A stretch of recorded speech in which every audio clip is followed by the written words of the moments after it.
আল্লাহর নাম লইয়া আজকে সকালে ডিউটি শুরু হয়েছে আপনার জঙ্গল সাফ করা লইয়া, ঠিক আছে। তো ডিউটি তাইলাম, আল্লাহর রহমতে 2টা রুটি খাই আয়া পড়লাম। যেহেতু আমরা বাঙালি মানুষ, আমরা তো রুটি খাইয়ে কোনো অভ্যেস নাই।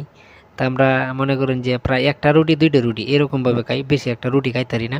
যেহেতু 2 বছর হইছে আইলাম মালদ্বীপ, তো 2 বছরের মাঝে মনে করেন যে প্রতিদিন সকালে রুটি খাইছি কম বেশি, তবে বেশি একটা খাইতারি না, কারণ আমরা তো এই জিনিসটা খাই অভ্যেস নেই। আমরা হইছি মাছে ভাতে বাঙালি, আমরা সবসময় বাতে মনে করেন যে তৃপ্তি আইয়ে, ঠিক আছে। আর রুটি খাইয়ে কিন্তু আমরা তৃপ্তি আইয়ে না।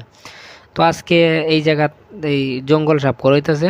তো এটা অনেক বড় একটা জঙ্গল আছে, আর এরকম একটা জঙ্গল এটার মধ্যে কিন্তু আপনার হাফে মুখ দিয়ে থাকতো না, ঠিক আছে। মানে হাফে মুখ দেওয়ার মতো কোনো জায়গা নাই, এরকম একটা জঙ্গল। তো এটা আমরা আজকে 8-10 জনে মিলে সাফ করতেছি, 2 দিন ধরে সাফ করতেছি, প্রায় অর্ধেকের কাছাকাছি হয়েছে। তো জঙ্গল সাফ করা তো বোঝেনি এমনি অনেকটাই পরিশ্রম, যেহেতু এই কাম আগে করে অভ্যাস নাই, আইসি রাজমিস্ত্রি কামে। আর এখন করতেছি জঙ্গল সাফ। আর জঙ্গল যদি সাফ না করি তাইলে তো এনার বিল্ডিংও বানানি কোনো সম্ভব না। আর বিশেষ করে মূলত কথাটা হইতেছে যে এই জায়গাটা আমাদের আপনার একটা পার্ক হইব, এই পার্কের সিস্টেম। তো এই জায়গাটা এর লেগে কিন্তু পরিষ্কারটা করা হইতেছে। আর সবচেয়ে বড় কথা হইতেছে অন্য অন্য কোম্পানির মধ্যে যে একটা চাপ দেয়, যে একটা সমস্যা ধরে, আমরা কোম্পানির মধ্যে এরকম কোনো চাপ দেয় না, এরকম কোনো সমস্যা ধরে না। আপনার পরিশ্রম হইলে একটু কারোইতে পারবেন, জিরাইতে পারবেন, বইতে পারবেন।